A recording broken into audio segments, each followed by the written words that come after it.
ஓம் விக்னேஸ்வரா போற்றி, ஓம் முருகா போற்றி. அத்தியாயம் 16. சரவணத்தில் சோமஸ்கந்த காட்சி. நவவீரர்கள் புறப்பட்டுச் சென்றதும் ஈசன் தேவியை பார்த்து, பிரியே, பிரம்மாதி தேவர்களுடைய துன்பம் ஒழிவதற்காக என்னுடைய நெற்றிக்கண்ணிலிருந்து தோன்றி சரவண பொய்கையில் வளர்ந்து வரும் குமாரனை போய் பார்த்து இங்கே அழைத்து வருவோம் என்றார். தேவியும் அதற்கு இசைந்து அவருடன் புறப்பட்டாள். இருவரும் ரிஷப வாகனத்தில் ஏறி கணங்கள் புடைசூழ கைலையை விட்டு புறப்பட்டு சரவண பொய்கையை அடைந்தனர்.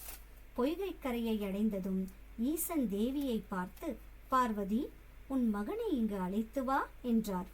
தேவியும் பொய்கையிலே களிப்புடன் விளையாடிக் கொண்டிருந்த 6 திருவுருவங்களையும் இரு கைகளாலும் சேர்த்து அணைத்தாள். 6 குழந்தைகளும் 6 முகங்களோடும் 12 கைகளோடும் ஒரு அழகிய உருவத்தை அடைந்தன.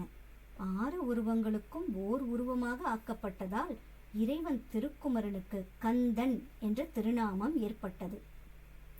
குழந்தையை வாரி எடுத்து உச்சி முகுந்து முதுகு தடவி மார்புடன் சேர்த்து அணைத்து கொண்ட போது அன்பின் மிகுதியால் தேவியின் ஸ்தனங்களில் பாலை சுரந்தன. அதை மணிக்கிண்ணம் ஒன்றில் ஏந்தி தேவி குழந்தைக்கு அன்புடன் கொடுத்தாள். பின்னர் குழந்தையை எடுத்துச் சென்று இறைவன் முன்பு விடுத்து அவரை வணங்கச் சொன்னாள்.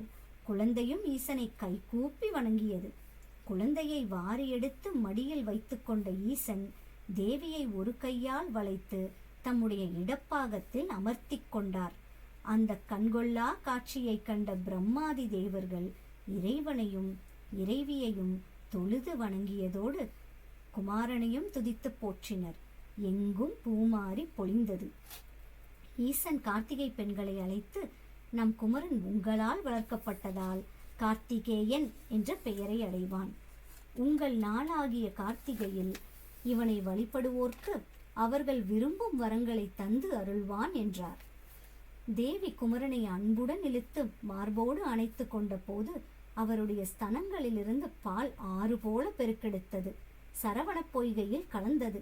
பராசர முனிவருடைய புத்திரர்கள் 6 தந்தையின் சாபத்தால் அப்பொய்கையில் மீனாக கிடந்து வாழ்ந்து வந்தார்கள்.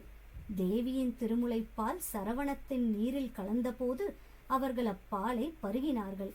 அதன் காரணமாக அவர்கள் பெற்றிருந்த சாபம் நீங்கியது. மானிட உருவை அடைந்து 6 கரையேறி எம்பெருமானைக் கண்டு அவரை வணங்கி துதித்தனர். முனிக்குமாரர்களே, நீங்கள் திருப்பரங்குன்றத்தை அடைந்து அவ்விடத்திலே தவம் இயற்றுங்கள். நம் மைந்தன் அங்கு வந்து உங்களுக்கு மெய்ஞானம் உபதேசம் செய்வான் என்றார் ஈசன். முனிக்குமாரர்கள் பெருமகிழ்ச்சி கொண்டவர்களாய் இறைவனை துதித்து அங்கிருந்து புறப்பட்டனர்.